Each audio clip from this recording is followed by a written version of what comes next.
E hoje nós estamos falando da angústia. Definir angústia é algo muito difícil. Isso se dá porque cada pessoa tem um modo diferente de sentir e principalmente de expor a angústia. Quem tem depressão, por exemplo, desenha a angústia como uma tristeza profunda, ou desenha a tristeza profunda como uma angústia. Quem tem a síndrome da ansiedade descreve aquele mal-estar da agitação como angústia. E quem não tem depressão nem ansiedade descreve aquele nó na garganta, aquela dor no peito como angústia. A palavra angústia tem duas etimologias. Ela vem do grego, angor, e do latim, angustia. Mas tanto no grego quanto no latim, ela significa opressão, sufocamento, aflição. Tanto que Sigmund Freud definiu a angústia como uma emoção desagradável. E nós outros podemos dizer que a angústia é um desconforto emocional muito intenso, que se manifesta naqueles momentos onde a pessoa se sente incapaz de enfrentar a situação ou de resolver essa situação. A angústia tem base no medo. E como todo medo, desencadeia reações físicas, como sudorese, taquicardia, o aperto no peito. Porque como ela tem base no medo, quando nós sentimos medo, nosso cérebro dá o comando para ser lançado na corrente sanguínea a adrenalina, que causa justamente essas sensações físicas. No entanto, o medo da angústia, ele não é concreto, ele não tem um foco. Podemos dizer que o medo da angústia é muito difuso, como por exemplo, se um pitbull rosna para você e te ameaça, naturalmente você sente medo. Mas pelo fato de você estar vendo o cão, você pode ou correr ou se defender. Agora se por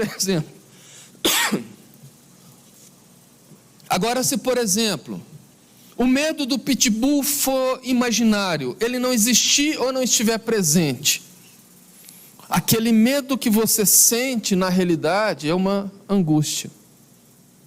E por isso não tem como se defender ou sequer fugir daquilo que não pode se ver e não pode se tocar. E nesse momento, principalmente de pandemia que nós vivemos, a angústia, ela é exacerbada, ela acontece de uma maneira muito mais presente e amplificada. Porque muita gente sente angústia nesse momento de pandemia, porque teme algo que desconhece. Porque não sabe reagir frente a esse medo causado pelas diversas circunstâncias que a pandemia tem trazido, que são as incertezas, mas todas elas com base no medo. Medo da morte, medo de se perder o trabalho, o emprego, medo de não se conseguir depois voltar ao padrão de vida anterior. E isso cria uma angústia coletiva que se alastra e desenha um cenário extremamente perigoso de incertezas e pessimismos, que abre muitas portas para o suicídio. Joana de Ângeles, no livro Luz da Esperança, no capítulo Angústia Perigosa, anota: dentre os estados da alma que anunciam sinal vermelho no trânsito da vida, a angústia se destaca na condição de grande perigo. Crepúsculo da esperança. A presença da angústia inunda de sombras o claro sol da razão, gerando perturbação para o discernimento e desinteresse para o prosseguimento da luta. Má conselheira, exuda pessimismo, encharcando quem lhe padece a constrição com surda revolta contra tudo e contra todos. Afasta do convívio social a sua vítima e segreda-lhe, em intérmino colóquio de desalento, falsos motivos para a fuga suicida.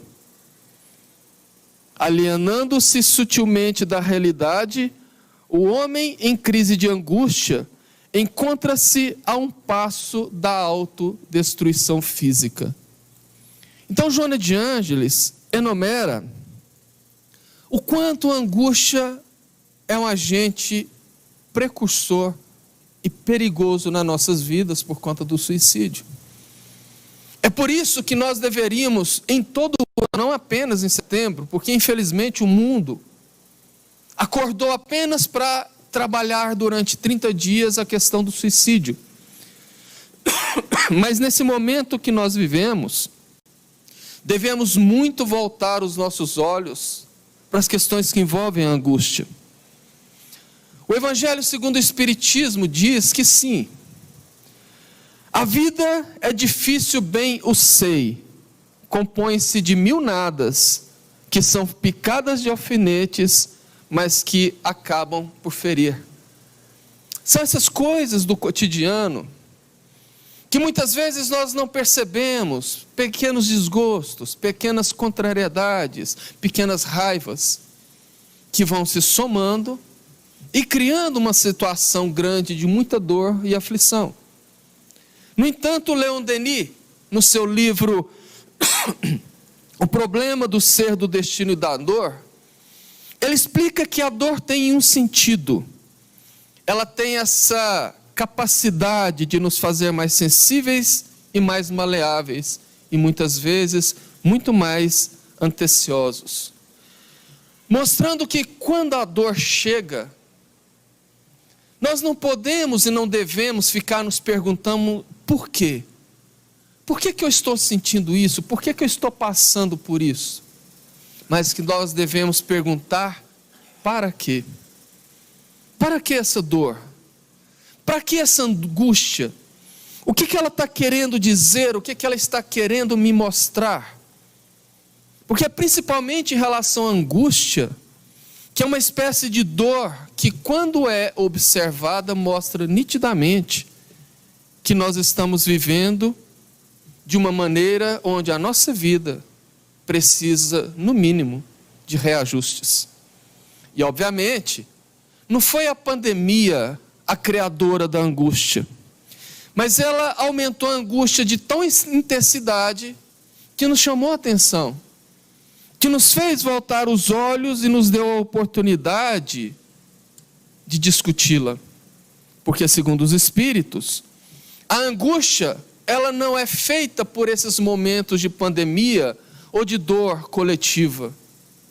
Ela tem base principalmente em outras duas condições de vida que nós, como seres humanos na Terra, já viemos vivendo há muito tempo e vivenciando ela de maneira tão natural que passou a ser comum. A primeira coisa é o mundo tecnológico que nós estamos vivendo. Bons tempos aqueles que não tinha tanta tecnologia, que nós tínhamos uma vida muito mais calma, muito mais tranquila, muito mais despretensiosa. E isso foi por volta da década de 1980, 1990. E lá nos anos 1990, a Rádio Jovem Pan de São Paulo, naquela época, contratou uma pesquisa para saber como era a vida do paulistano no dia a dia. E a pesquisa então chegou à conclusão que um paulistano que vivia na década de 1990 recebia por minuto 2.500 informações. Ou seja, ele transitando pela Avenida Paulista de carro, recebia por minuto 2.500 informações, porque tudo é informação. O tato no volante do carro é uma informação, a música que se ouve é informação, a buzina do trânsito, o farol que eles chamam lá, o sinaleiro, as cores, os sons, as sensações, tudo são informações. Estima-se que hoje, em 2020, nós recebemos cerca de 250 mil informações por minuto. E não é difícil nós compreendermos isto. Porque de maneira muito natural, nós trabalhamos o dia todo com o celular na mão. Procrastinamos. Tornamos a nossa produtividade muito menor, porque tudo é motivo de se pegar o celular. E como se não bastasse, chegamos em casa e vamos para o computador, para o tablet, ou continuamos no celular com a TV ligada, conversando com um número muito grande de pessoas nas redes sociais, preocupado com tantas outras coisas que acabam gerando estados perturbadores de ansiedade e de angústia. Augusto Cury chamou isso de síndrome do pensamento acelerado. E ele deu remédio para a síndrome do pensamento acelerado. Ele diz que, como solução, nós precisamos adotar técnicas que desaceleram a nossa vida. Fazer as coisas mais devagar, evitar mexer muito nas redes sociais, ouvir músicas calmas. E isso realmente acalma a ansiedade, mas não acalma a angústia. O segundo ponto, e que é muito importante, e que a maioria das pessoas vivenciam, mas passa desapercebida, é o fato de que, infelizmente, a grande maioria dos seres humanos da Terra na atualidade vivem a vida como se esta vida fosse a realidade do Espírito. Em outras palavras, vivem a vida como se fossem corpos que têm espírito, e não um espírito que possui um corpo que é transitório. Vive-se no mundo do salve-se quem puder. Vive-se no mundo onde cada um tem que cuidar de si mesmo e vencer a tudo e a todos. E as pessoas, cada vez mais individualizadas, se debatem no outro tipo de angústia. A angústia dos seus cotidianos. A angústia dos seus dia-a-dias. Porque a grande parte dessas pessoas estão banhadas pelo tédio, pela rotina, pela falta de ânimo. São as questões da chamada vida moderna. E o problema é que a maioria dessas pessoas buscam nos vícios a saída para essas angústias geradas pelo dia a dia turbulento da vida moderna. É cultura geral que qualquer que seja a sua situação de vida, você tem que beber que melhora. Antigamente a happy hour era apenas na sexta-feira à noite ou no sábado, para comemorar o fechamento da semana e o início do final de semana. Hoje todo dia é dia de happy hour. Terminou o expediente, muita gente já vai para o bar. Muitas pessoas veem na mesa do barzinho uma oportunidade de relaxamento, de socialização, como se só beber fosse socialização. Como se só beber fosse relaxamento. Sim, porque não precisa beber para relaxar e muito menos para se socializar. Existe uma série de outras questões muito mais saudáveis, inclusive muito mais nobres. Mas tem gente dessa maneira, tem pessoas que precisam segurar um copo para se sentir seguras. Chegam numa reunião, numa balada, numa festa que estão servindo bebidas, a primeira coisa que vai é buscar um copo, porque precisa segurar um copo para se sentir melhores, para se sentirem mais seguras. O interessante é que pessoas equilibradas e seguras não precisam disso. Outra parte da população, além de viver esse contexto dessa parte anterior, ainda vive uma busca desenfreada pela posse, pelas conquistas, porque isso leva a uma aparência que falsamente faz a pessoa achar que com aquela aparência, com aquela posse, ela tem mais presença e mais aceitabilidade na sociedade. Porque veem nisso uma única maneira de se sentirem mais confiantes e seguros. E aqui eu posso passar a noite inteira dando exemplos. Ultimamente, a vida em Jataí está se tornando um inferno. Existe um grupo de pessoas que estão colocando nas suas grandes motos o seu ego e a demonstração de posse e de superioridade. E como se não bastasse perfilar as motos na porta dos bares, aceleram pelas ruas estreitas da cidade sem hora. É cedo, é à tarde, é de madrugada, dando a impressão que muitos deles não têm nada para fazer, porque passam a noite inteira acelerando e o dia todo. Motos de corrida, acelerando pelas ruas estreitas de uma cidade pequena, onde existem pessoas precisando dormir porque trabalharam o dia inteiro, onde existem pessoas doentes, cujo barulho incomoda, arriscando atropelar um cão, atropelar uma pessoa, ou atravessar uma rua, sofrer um acidente e complicar a vida de outro motorista. Mas acham que aquilo faz com que eles sejam mais atrativos.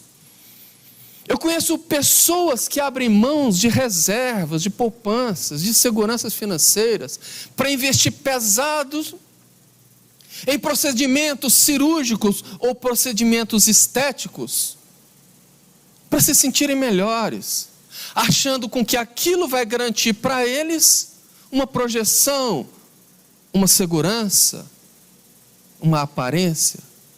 Ao invés de investir no interior, que realmente é o que atrai e mantém, acham que investindo na aparência fica muito melhor. Geralmente, segundo a psicologia, esses tipos de pessoas, são almas extremamente conflitadas, cheias de conflitos, que tentam dessa forma se sentir melhor, mas não se sentem. Geram um vazio interior muito grande e caem na angústia. E não sou eu que estou dizendo isso. Quem fala é Kardec. Em O Evangelho segundo o Espiritismo, no capítulo 2, no item 5, intitulado "O meu reino não é desse mundo", Kardec destaca: pelo simples fato de duvidar da vida futura, o homem dirige todos os seus pensamentos para a vida terrestre, sem nenhuma certeza quanto ao porvir. Dá tudo ao presente. Nenhum bem divisado mais precioso do que os da terra torna-se qual criança que nada mais vê além dos seus brinquedos. E não há o que não faça para conseguir os únicos bens que se lhes afigurem reais, e a perda do menor deles lhe ocasiona uma tremenda angústia. Isso Kardec falou em 1857. Agora, na década dos anos 2000, o filósofo Zygmunt Bauman identificou essa situação que a humanidade atual vive e chamou isso de modernidade líquida.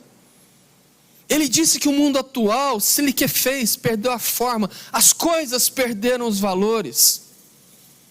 Porque antigamente um celular quebrava, se consertava, hoje você troca. O relacionamento dava problema, as pessoas lutavam para manter o relacionamento, hoje termina. O trabalho começa a dar problema, seja o chefe que não suporta o funcionário, seja o funcionário que não suporta o chefe, se desfaz o vínculo empregatício. O funcionário já começa a mandar currículos por aí, o chefe já demite.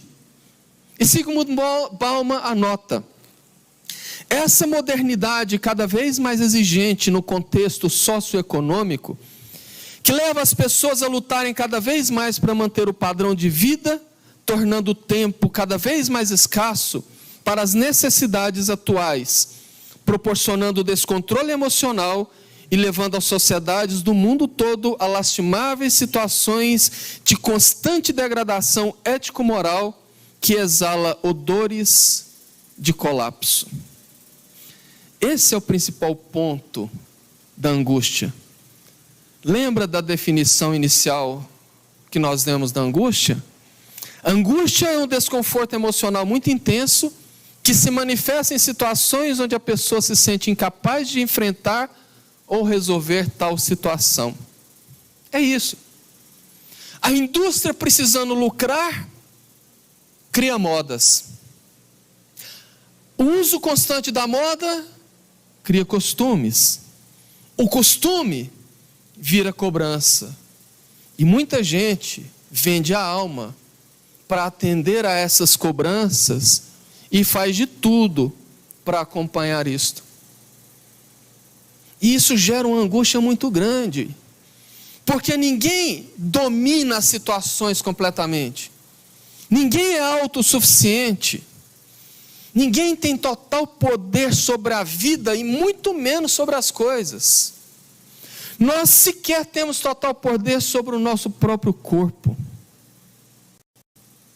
E quando a pessoa se vê incapaz de enfrentar e de resolver essas situações, vem a insegurança, vem o medo e com ela vem a angústia.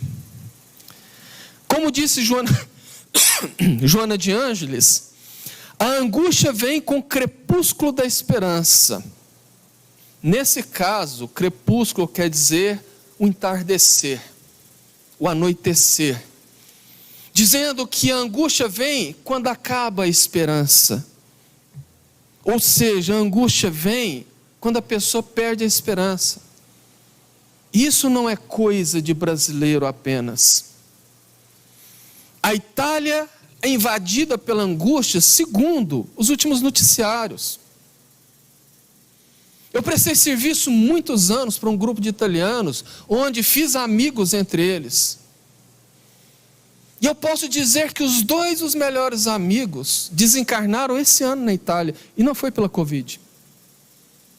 Um esteve aqui no final do ano, me ligou bastante para que pudesse viajar com ele,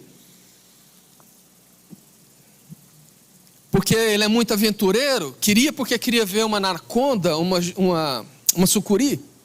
Veio com a esposa, com a filha, loucos com essas coisas que o Brasil vende lá fora, que na Europa não existe mais, e eu não pude acompanhá-lo. Voltou para a Itália em janeiro, início de fevereiro, no seu rancho nas montanhas, no meio da neve, que ele vivia mandando fotos lindas, passeando com seu esqui, puxado pelos seus cães, tem um infarto fulminante e desencarna aos 51 anos de idade. E conversando depois com a esposa dele por WhatsApp, ela dizendo que ele estava vivendo uma angústia muito grande, uma aflição muito grande, por conta de negócios, por conta de cobranças gigantescas que o grupo que ele fazia parte dava. E o segundo amigo, Luciano, que foi o que me deu a notícia da morte do Roberto,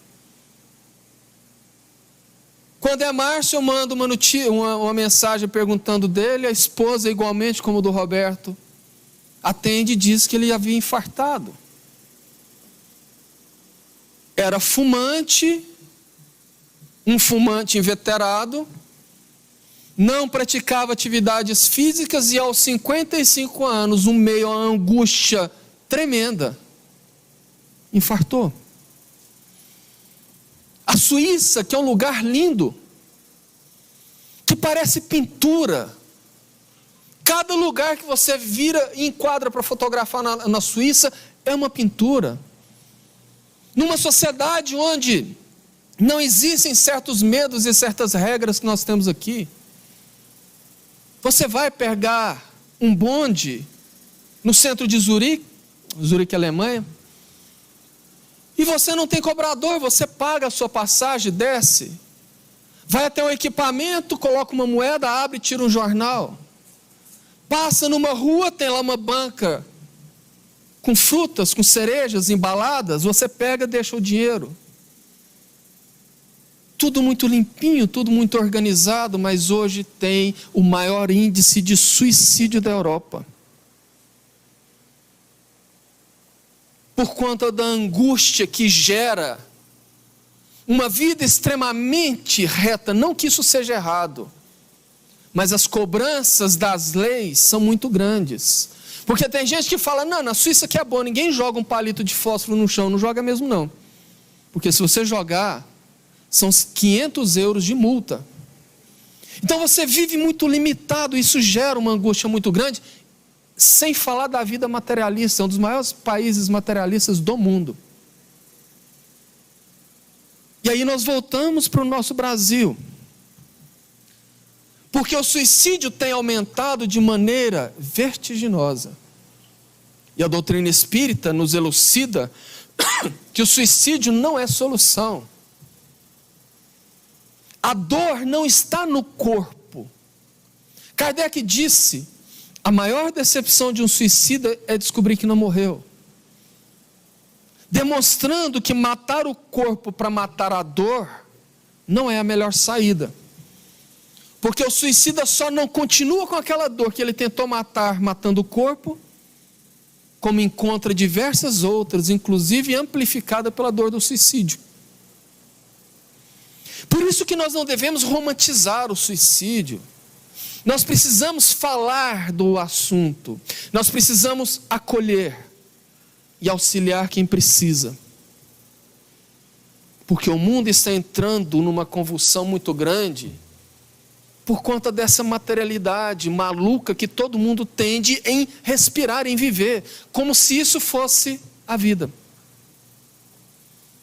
E Jesus já alertava 2000 anos atrás, no Sermão do Monte: não junteis para vós coisas na terra que os ladrões roubam e que as traças corroem, mas se preocupem em juntar coisas nos céus, onde os ladrões não roubam e as traças não corroem. Abre um parêntese aqui. Eu estava reflexionando ontem, quando eu estava preparando essa palestra. Seria a pandemia, um dos motivos, dos vários motivos dessa pandemia, uma espécie de freio nisso tudo? Limitando e impedindo atividades fúteis, e impelindo o foco apenas naquilo que realmente é essencial da nossa vida? Dando freio no mundo, desaglomerando aquelas situações onde as pessoas achavam que só aquilo ali era curtir a vida, era viver a vida, e dando um tempo para pensar, dando um tempo para desacostumar, dando um tempo para entender que as atividades essenciais da vida estão muito longe dos shows, das festas, das baladas, das mesas dos bares, por exemplo. Pensemos nisso. Aí alguém fala, tá, tudo bem, eu entendi tudo que você disse, mas o que fazer então para combater a angústia? Joana de Ângeles, no mesmo livro, adverte: tal enfermo necessita de socorro urgente, que ele próprio se deve proporcionar, embora com gigantesco esforço, bem como através da ajuda dos familiares, que o devem assistir com paciência e com meios especializados. Ou seja, procurar ajuda profissional. Porque do mesmo modo do depressivo e do ansioso, quem vive de angústia precisa fazer um esforço muito grande para reagir. E nos casos extremos, nem todos estão em condição de reagir. Então precisa que a família ajude, com paciência, porque não é fácil. E quando não se consegue das maneiras, digamos, convencionais, que se busque ajuda médica, ajuda psicológica. E aqui nós começamos a enfrentar outra situação. Porque paradoxalmente é um mundo que nós estamos vivendo hoje extremamente tecnológicos, onde a facilidade da vida nunca foi como está, onde podemos literalmente falar que agora, tecnologicamente dizendo, estamos vivendo o século 21, paradoxalmente, repito, as nossas ciências médicas e psicológicas em relação ao entendimento das emoções humanas ainda vivem a Idade Média. Essas mesmas ciências reconhecem desconhecer o funcionamento das emoções humanas e, portanto, se não conhece o funcionamento, não pode fazer o tratamento. Nós hoje, em pleno século XXI, em relação às emoções humanas, temos apenas noções superficiais, que se limitam a questões psicológicas e farmacológicas. Ou seja, tudo que existe atualmente, em meio a toda essa tecnologia, ajuda, ameniza, mas não cura. Porque a cura da alma não está em medicamentos, não está em remédios. A cura da alma, ela está numa série de questões que se inicia pela nossa ação, pelo nosso movimento de sair da nossa zona de conforto, da nossa bolha e ir à frente. Vejamos. Eu tive o prazer e a felicidade, embora eu era muito criança, de conhecer aqui em Jataí Jerônimo Mendonça, o gigante deitado. Ele fez aqui 2 palestras, e meu pai, porque era muito atuante no movimento espírita, trabalhou nisso, e como ele sempre nos levava juntos, eu tive a oportunidade de ver os bastidores. Me lembro muito bem, no antigo Cine Teatro Imperador, ali do lado da Paddock, na Avenida Goiás, quase em frente à antiga Eletro, Ricardo Eletro. E no segundo momento, ali no Jockey Club, ele cego, paralisado do pescoço para baixo, ficava deitado numa maca que parecia um S. Colocavam ele de frente para a plateia com o microfone. E ele falava por 1, 2 horas, fazendo o público rir e chorar ao mesmo tempo. Um homem que foi exemplo não só para espíritas, mas para qualquer ser humano. Nasceu como uma criança normal em Tuiutaba, Minas Gerais. Aos 12 anos, conheceu o protestantismo, porque ele era de uma família católica. Aprendeu a cantar hinos no coro da igreja.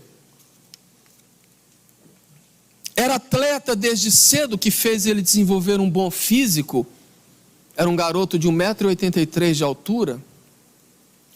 E naquela época, década de 1960, onde o personagem Tarzan fazia sucesso nos cinemas, ele se dizia o Tarzan.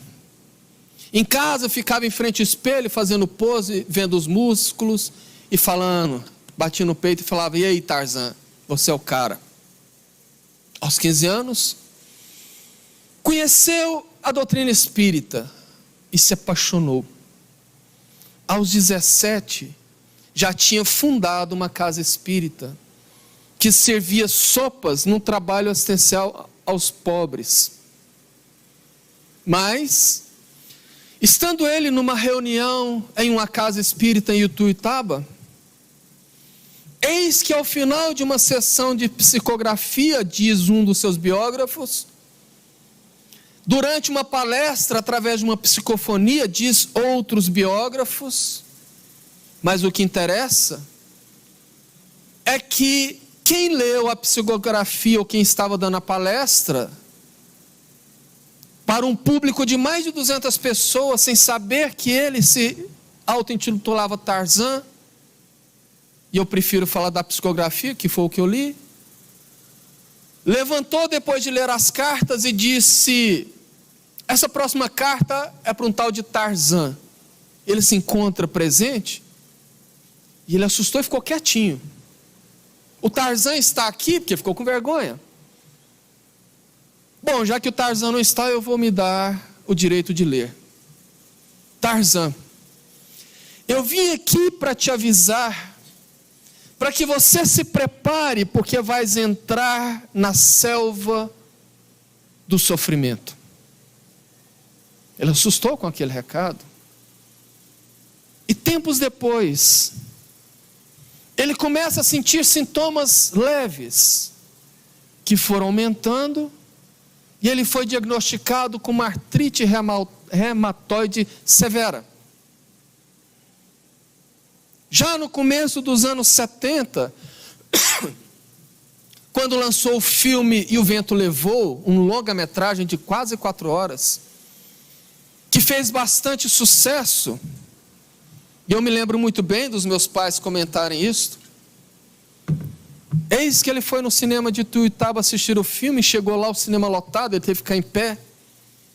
Depois de uma sessão de quase 4 horas, onde ele estava muito orgulhoso e muito vaidoso, porque naquela época, os rapazes, os jovens, os adolescentes se vestiam com terno. Basta ver as fotos do Chico, na década de 60, 50 outras fotos. As pessoas eram muito mais elegantes. E ele conseguiu juntar dinheiro para comprar o seu primeiro terno de linho e vestiu para ir no cinema. E depois de quase 4 horas de filmes, em pé, ele estava enrijecido, os joelhos tão inchados, que teve que sair carregado, e os médicos tiveram que cortar a sua roupa para poder tirar dali, porque não conseguia dobrar o joelho para tirar a calça. Dali, ele passou para a muleta, da muleta para a cadeira de rodas, da cadeira de rodas para a paralisia total, a cama. E ele não perdeu o bom humor, ele dizia: eu fui ver o vento levou, e o vento levou a minha saúde.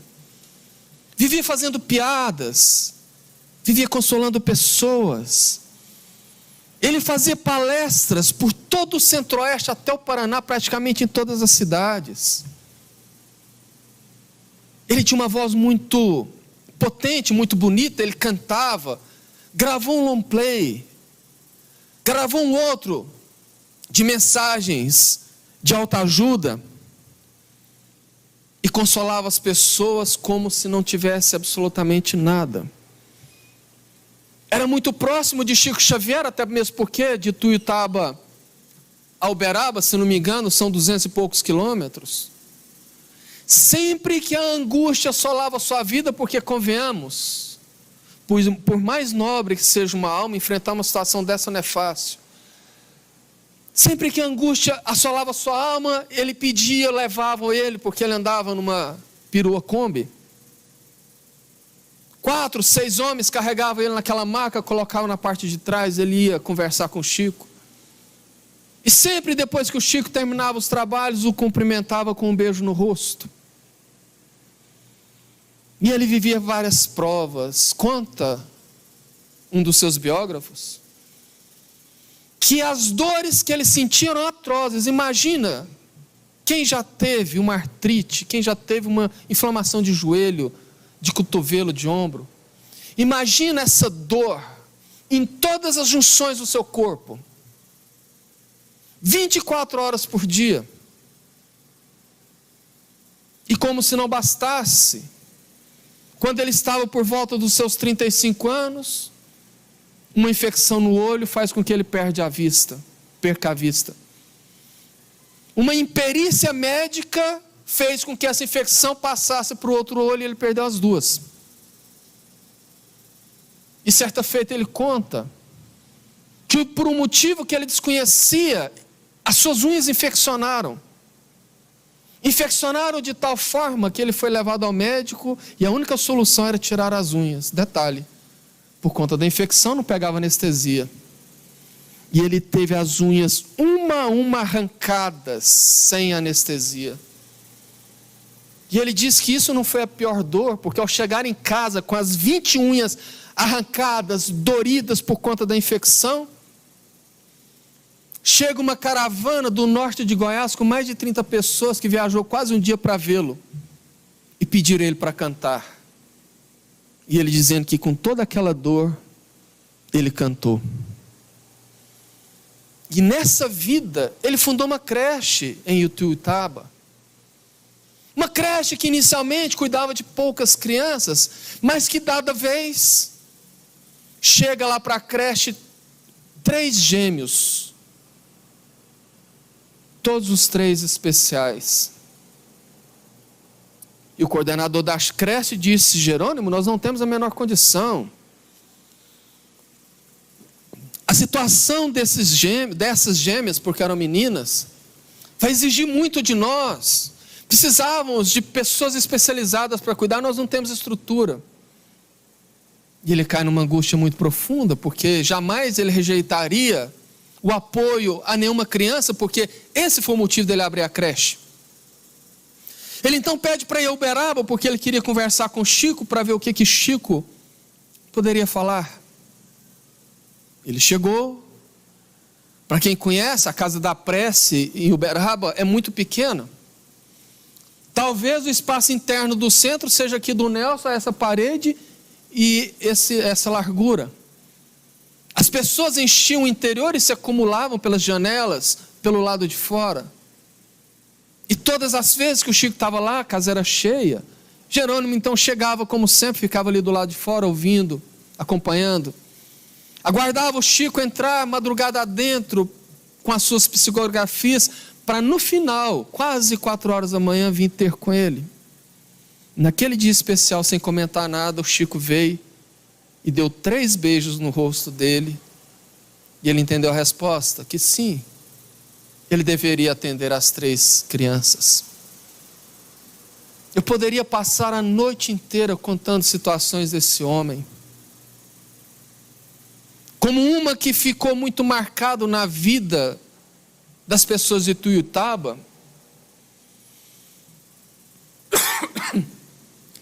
foi quando ele viajou para uma cidade vizinha, que eu não me recordo o nome, e foi dar uma palestra em um cine-teatro, e a cidade toda mobilizou para ir, e uma senhora, que vivia uma angústia muito grande, uma aflição muito grande, já estava arquitetando um suicídio, naquele dia, comprou veneno, mandou toda a sua família para o cine-teatro para ouvi-lo, porque ela planejava, no sossego da casa, enquanto todos estavam fora, tomar o veneno e se matar. Ela então, por uma dessas intuições da vida, resolve, antes de beber o veneno, se despedir da vida. Fez um lanche, como a última refeição. Foi até a porta da casa, olhou para toda a vizinhança como uma despedida. E como à época a diversão era a TV, resolveu ligar a televisão como uma despedida do que ela mais gostava de fazer. E em outra dessas, entre aspas, coincidências da vida, eis que a hora que a TV abre, estava passando uma entrevista com Jerônimo Mendonça, e o repórter perguntou: Jerônimo, qual seria para você a maior felicidade da sua vida hoje? Ele disse: meu filho, depois de mais de 30 anos deitado de costa nessa maca, a maior felicidade da minha vida seria virar de bruços. Seria poder virar de bruços. Naquele momento a mulher pegou o veneno e jogou no ralo da pia, porque ela ficou envergonhada. Porque viu que as suas angústias, as suas aflições não eram absolutamente nada perto do que ela estava vendo ali na frente. E por fim, ele sofreu bastante, tinha a sua vida extremamente frágil e bastante dolorosa.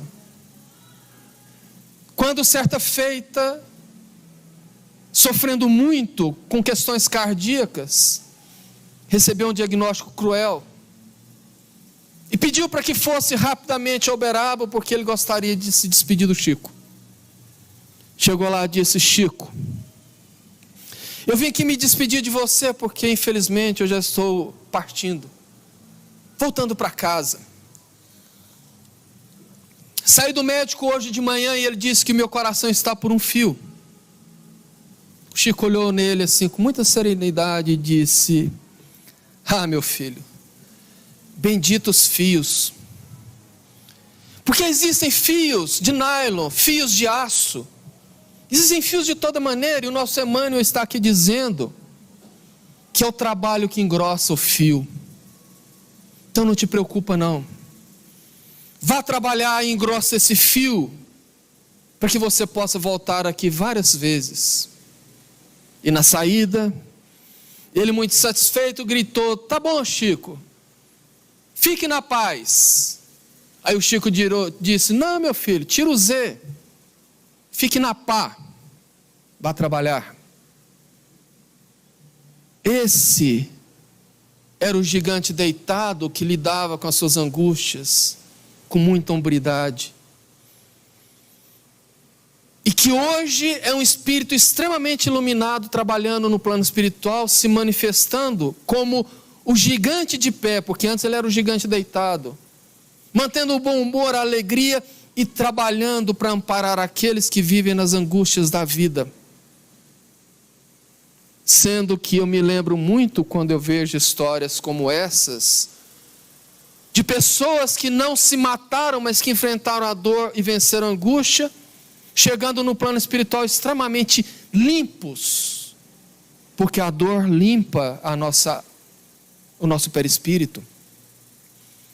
Enquanto já vi em reuniões mediúnicas, espíritos extremamente doridos, gritando, dizendo que foram pessoas extremamente empoderadas, poderosas, durante a vida, mas que agora vivem no escuro tremendo, ouvindo gritos de cobrança daqueles que ele prejudicou para poder subir na vida. Por isso que nós precisamos mudar o nosso olhar. Por isso que nós precisamos compreender a dor, e em particular a angústia. Porque a dor da angústia, como a dor de todas as doenças, sempre nos mostra como nós somos frágeis, como nós somos sensíveis, como nós somos vulneráveis. E nos ensina invariavelmente, porque uns menos, outros mais no enfrentamento, nos ensinam a ser mais humildes. Porque se não fosse a dor, dificilmente nós olharíamos para o próximo. Estaremos sempre olhando para o nosso próprio umbigo. Na literatura espírita nós podemos ver vários casos de espíritos que depois de desencarnar e passar por dores atrozes, por longo tempo, cansados de sofrer, resolvem orar, lembram de Jesus. E quando tecem a primeira reencarnação, dão condição para os espíritos que nunca o abandonou, nunca saiu de perto deles, para dar assistência e dar o resgate. Assim é do lado de cá também. Muitas vezes a dor nos assola de tal maneira para que nós cansemos de sofrer. Porque Deus trabalha dessa maneira. Também em reuniões mediúnicas, já atendi vários espíritos, dizendo que eram obsessores ferrenhos, que foram criminosos, e que disseram assim: eu cansei disso. Eu cansei de levar a dor às pessoas, eu cansei de fazer sofrer, eu quero mudar. Eu sei que eu vou responder por isso, mas eu preciso melhorar.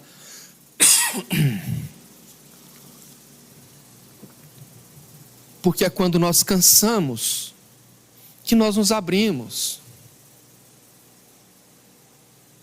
E é por isso que Jesus disse, e Mateus anotou no capítulo 11, do versículo de 28 a 30, vinde a mim todos vós que estão cansados e oprimidos, e eu vos aliviarei. Tomai sobre vós o meu jugo e aprendei de mim, que sou manso e humilde de coração, e encontrareis descanso para vossas almas, porque o meu jugo é suave e o meu fardo é leve. Jugo é aquela forquilha de madeira que você coloca na canga do boi, geralmente para poder controlar. Nós vivemos num mundo com um jugo muito pesado, nos direcionando. determinando o que nós devemos fazer, o que nós devemos falar, o que nós devemos viver. Carregamos um fardo, um peso muito grande de responsabilidades que nós não precisaríamos ter se a gente não estivesse correndo atrás das posses, das conquistas, das aparências. Isso cansa uma hora. E Jesus disse: vinde a mim vós que estão cansados, porque o meu jugo é suave, é leve, e o meu fardo é suave. Porque Jesus é a saída para as nossas angústias, mas não esse Jesus que a maioria das religiões apresentam. Porque no campo das religiões, infelizmente, grandes equívocos assolam aqueles que se dizem religiosos.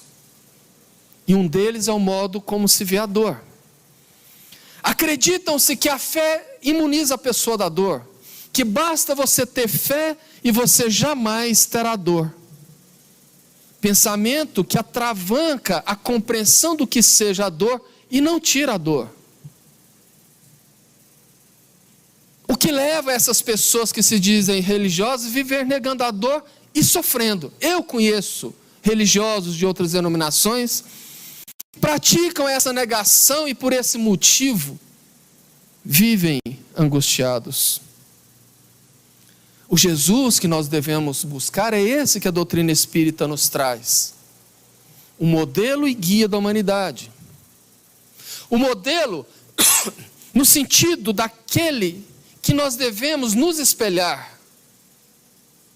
No sentido daquele que nós deveríamos lutar para viver como ele viveu na terra. Ser o nosso modelo.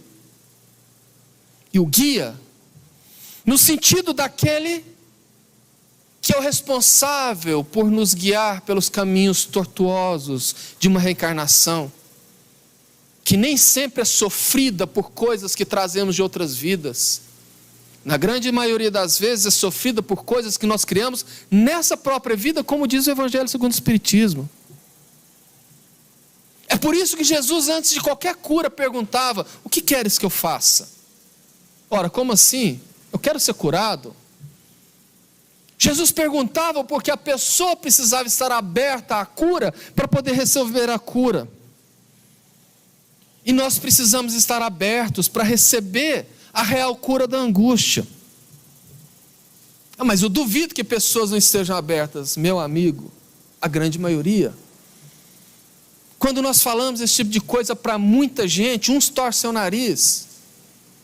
Outros acham que não é bem assim não, que pode curtir a vida, que está tudo certo. Quando a dor chega, quando a angústia chega, corre para o centro. Aí a gente vê a carinha deles aqui no centro, porque sabe o que estão passando. De repente some. Quando some eu já sei, a vida está boa. Já melhorou. Passa um tempo, volta ainda mais arqueado, porque a dor volta. E a recidiva sempre é mais pesada. No entanto, ninguém nasceu para sofrer como erroneamente se acha por aí. Muito pelo contrário. Mas cabe a cada um suavizar ou agravar a sua angústia, dependendo de como se lida com isso. Porque o remédio para a angústia não é fácil. Não é fácil no sentido de exigir esforço próprio, exigir vontade, exigir ir atrás. E quem responde isso é Joana de Ângeles, no mesmo livro Luz da Esperança, num texto um pouquinho maior, mas que eu acho que vale a pena, porque aqui ela dá todo o roteiro de como a gente sai da angústia. E digamos, ela é a doutora, ela sabe o que fala. Sem descartarmos a terapia médica, sugerimos ao paciente de angústia um esquema de emergência que lhe resulta em salutar recuperação. A visita àqueles que, em solidão, disputam uma migalha de amizade. Uma visita às pessoas com o corpo aberto em chagas, necessitadas de que lhe remova os curativos. Uma visita aos indivíduos em saudade dilaceradoras, que decorre da partida de amores que desencarnaram. Uma visita às criaturas em pânico ante enfermidades irreversíveis. Há homens e mulheres extenuados pela luta, há crianças alucinadas pelo abandono. São fatores esses de estímulo para a vitória pessoal. Não faltam enfermos do corpo e da alma em carência, aguardando a presença amiga e reconfortadora daquele que sofre de angústia. São oportunidades de comparação entre o que se tem e o que se observa faltar nos outros, que toda a vida se estão esforçando para continuar. Portanto, se a angústia tenta aninhar-se nos seus sentimentos e dominar-te a mente, reage com todas as forças e sai a ajudar o teu próximo. O contato com aqueles que mais sofrem do que tu te despertará para a alegria de viver, ensinando-te a agradecer a Deus essa oportunidade e ganhá-la com o ânimo do trabalho. O trabalho. Esse tão falado trabalho e tão pouco praticado, principalmente pelos espíritas, mas que é o remédio que cura as nossas dores, principalmente as nossas angústias. Por isso é difícil, porque exige de nós. Não é simplesmente fazer uma doação, não é simplesmente dar alguma coisa, é se esforçar. Porque o trabalho dá sentido para a vida. E o sentido da vida nos cria resistências muito grandes, uma capacidade de enfrentamento gigantesca. Que Viktor Frankl, lá ainda na década de 1960, o psiquiatra vienense, criador da logoterapia, terapia dos sentidos, chamou de resiliência e coping. Ele pegou um termo emprestado da física, que diz que a resiliência é a capacidade de um material de se deformar e voltar para a mesma condição anterior. A dor tem esse poder.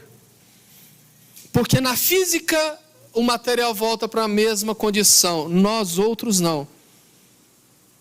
Se desenvolvemos a resiliência, que é uma capacidade de enfrentamento, que é desenvolvida pelo sentido da vida, que é desenvolvida pelo trabalho, nós não voltamos ao que éramos antes, depois da dor, nós saímos melhores, mais amadurecidos. Por isso que Jesus falou em Mateus capítulo 5, versículo 4, portanto no Sermão do Monte: bem-aventurados os aflitos, porque serão consolados. Porque quando nós buscamos a Jesus, o consolo vem. Como disse Divaldo Franco, quando a perseguição vem de todos os lados, o socorro vem de cima. Busquemos o Mestre, mas não no sentido do mito, não no sentido da adoração vazia, mas no sentido do exemplo, do modo de viver. Para encerrar, e para ilustrar como que quando nós buscamos, o socorro vem de cima, uma situação que muito me marcou na vida foi quando eu fiz a transição entre Mineiros e Jataí, em 2017. Morei em Mineiros quase 9 anos e retornei em 2017. Digamos que a minha fase de Mineiros se encerrou como se fossem fechando portas e janelas. E eu estava vivendo um momento de angústia muito grande, de incertezas, porque eu havia sido vítima de situações totalmente injustas, que me causaram grandes danos emocionais e financeiros. E já ali me preparando, me organizando, para apagar as luzes em Mineiros e voltar para Jataí, eis que eu saio para Mineiros num domingo de manhã, porque sempre, antes da pandemia, eu era responsável pelas palestras aos domingos no Allan Kardec de lá, no último domingo de cada vez. E como eu morava lá, tinha um apartamento, eu saía daqui no domingo de manhã, fazia a palestra e já ficava para a semana útil. E eu estava numa angústia muito grande. Eu me lembro direitinho que quando eu saí, que eu passei a ponte do Rio Claro, aquela angústia me sufocou de um tamanho que as lágrimas desceram. E à medida que as lágrimas iam banhando o meu rosto, o sufocamento e o choro convulsivo. Assim que eu subi o viaduto ali de Serranópolis, que eu desci em direção a Mineiros, eu pedi ajuda. Chorando, soluçando, eu orei, porque eu aprendi a fazer isso. Eu aprendi que são nesses momentos também que nós precisamos recorrer à ajuda do alto. E eu me lembro como se fosse agora. Eu estava sozinho na caminhonete, a minha mala e as coisas no banco de trás. Eu senti a presença do meu pai no banco do carona, nitidamente. Eu olhei rapidamente assim, eu percebi ele olhando para mim em silêncio e sorrindo. Ali eu desabei. E eu falei: desculpa, pai, desculpa por eu estar desse jeito, mas eu não estou aguentando.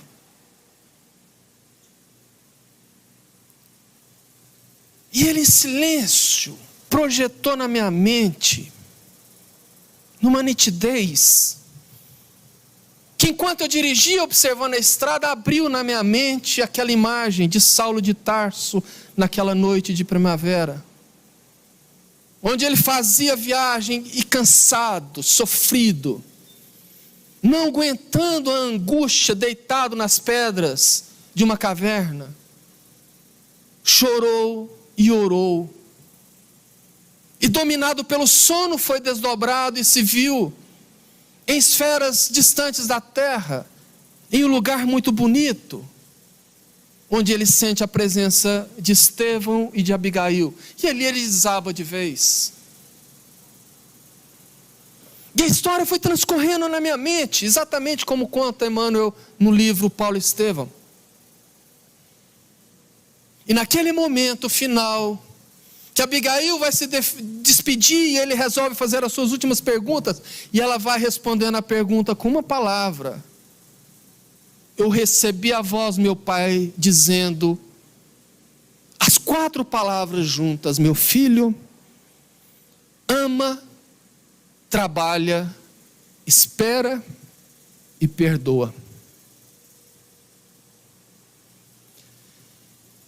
É com essa frase, com essas 4 palavras que eu gostaria de encerrar a nossa reflexão, para que a gente pense. Sempre que a angústia assolar as nossas vidas, ergamos os nossos corações a Jesus. E busquemos na acústica dos nossos corações: ama, trabalha, espera e perdoe. Muito obrigado a todos, ótima semana e que Jesus nos abençoe.